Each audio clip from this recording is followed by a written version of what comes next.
The hushing hour. There is a time, just before sleep, when the house forgets who lives in it. When the wood holds its breath. When the corners deepen, and the quiet becomes too quiet. They call it the hushing hour. Marla never believed in that sort of thing. A rational woman, recently widowed, she moved into the countryside cottage because it was quiet. She told herself she liked the silence. The first night, she dreamed someone sat at the edge of the bed, breath shallow and uneven. She woke to find the corner of her blanket turned down neatly, as if someone had tucked her in. She blamed her grief. She told herself that the brain does strange things when it mourns. The second night, she heard it. Not the wind. Not the pipes. A whisper, like a voice with no mouth, crawling through the walls, hush, hush. The kind of hush that isn't a comfort but a warning. She didn't sleep. On the third night, Marla noticed the paintings. The ones that came with the house. Landscapes, serene and harmless. Only now, they weren't quite the same. One showed a dark shape between the trees that hadn't been there before. Another had a flicker of light in the window of a house that should have been empty. The fourth night, she unplugged everything. Checked every door. Drew every curtain. Still, at 3:13 a.m. exactly, she awoke to the sound of someone breathing just inches from her ear. Hush! She screamed, but no sound came out. Only a long breath, not her own, escaping her throat. By the fifth night, Marla left a note on her nightstand. If I'm not me in the morning, don't let it wear my face. She laughed as she wrote it. But her hand trembled. Something was moving behind the mirror, and it only moved when she wasn't looking. That night, the hushing hour came early. And it stayed. Now the cottage stands empty again. Or it looks empty. But every night, around 3:13, the windows fog slightly from inside, as if someone is breathing just behind the glass. And if you listen closely, too closely, you might hear it whisper to you across the stillness of your own room. Hush, hush, go to sleep. Sleep tight. Let me know if you'd like a lighter bedtime story next time. You said. Can you make it longer? ChatGPT said. Absolutely. Here's the extended version of The Hushing Hour, a slow burn, creeping horror tale designed to carry you just to the edge of sleep, where your breath slows, and something else's might begin. The Hushing Hour. Extended version. There is a moment each night when the world stops pretending. It's brief, just a sliver of time, easily missed by those already sleeping. It usually comes between 3 o'clock and 3:30 a.m., when even the most restless animals fall still. A time when the house exhales, and something older slips in through the cracks. They call it the hushing hour. Marla heard about it once, offhandedly, years ago. A throwaway comment in a dusty forum thread about liminal hauntings. Places and times that felt like they were between things. She scoffed, of course. She was a practical woman, with a practical life, and not prone to flights of fancy. But grief unmoors the mind. When her husband died in early autumn, the house they had shared suddenly felt too tight. Every room buzzed with memories. His voice lingered in echoes, coffee's on, where's the charger?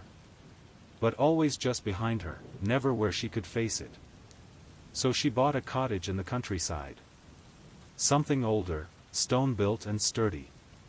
Secluded. Quiet. She told herself she liked the silence. The first night, she dreamed of footsteps, bare feet on cold wooden floorboards. They paced back and forth outside her room, slow and careful, as if someone were trying not to wake her. When she opened her eyes, the room was dimly lit by moonlight. Everything was still. Except the blanket had been turned down. Neatly, gently. Just like her husband used to do. She sat up quickly. The air smelled wrong. Not foul. Just, not hers. Like the air in an antique store. Used. Held too many breaths. She blamed the dream. Jet lag. Her frayed nerves. The second night, Marla couldn't sleep. She lay awake, eyes on the ceiling, watching shadows creep like spilled ink. Around 3:13 a.m., she heard it. Not the wind. Not the trees. A voice, low and hissing.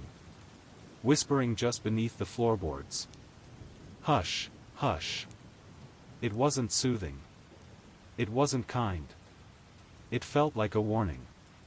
Like something else had just woken up and wanted her to play dead. On the third night, she inspected the cottage more closely.